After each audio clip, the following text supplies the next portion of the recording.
how it is made. On today's show of How It's Made. Braided rugs.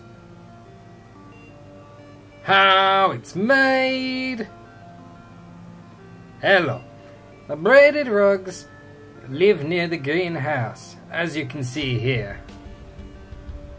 They're very, very good quality, and you may walk on them 1,000 times. They will not spoil. They'll never break apart. They're very soft to the touch. They are beautiful for the house and home. Here is a round one. Here are some rectangular ones for stairs. Here is a stringy one. And here is the loop it goes through. This is Michael here, putting it through a machine to put it on a bobbin. It begins bobbining away, and it goes from left to right, slows down, and stops. He's cutting it, and he's going to tie it on, and it's done. Suddenly there are hundreds of bobbins twirling all over the place, creating a crazy mess, and yet so beautifully organized. Yes. It's such a thick piece of rope they're going to sew together. They suddenly had thousands of them, and they used this sewing machine, but it's not like a sewing machine you'd buy at Argos. It's extreme. Industrial machine. Here is a rip saw machine, which will rip through the tears of the children that will walk on them.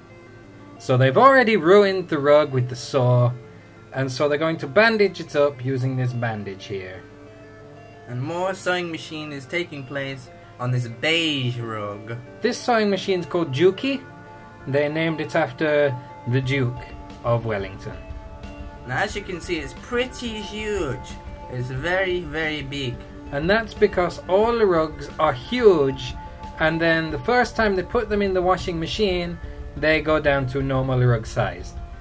Yes, and sometimes they may have to make a huge football stadium-sized one to fit in a mansion.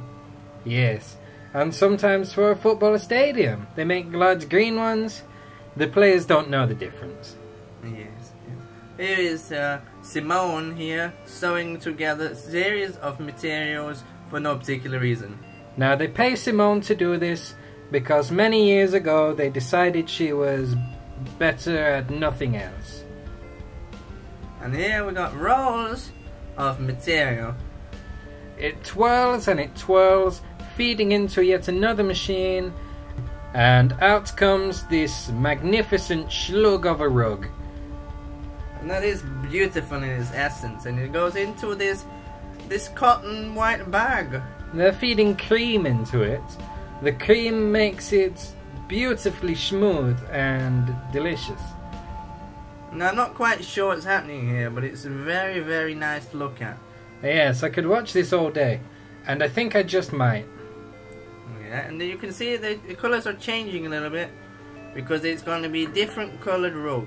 Now they're creating this thing using this terrifying machine. If you got your hand stuck in this machine, you would be in very much pain. You would have to go to the emergency room. As you can see, many, many bobbins are going around, and several million rugs made at the same time. They call these fingers the beautiful fingers of fate, because they touch each of the ropes the moment before their fate is decided. Yes, and it holds them together, and then they are sewed together. They are twisted around. This one, I think, is going to be one of those sort of rounded edges ones. Yes, possibly for use on stairs, possibly for use on the floor. And also mosques. Mosques. Mosques are a very big customer of rugs. This one just keeps getting bigger and bigger. I don't think this woman knows when to stop. Yes, and I'm kind of curious myself how she's going to end it without it looking stupid. Yes, but I doubt we'll ever know.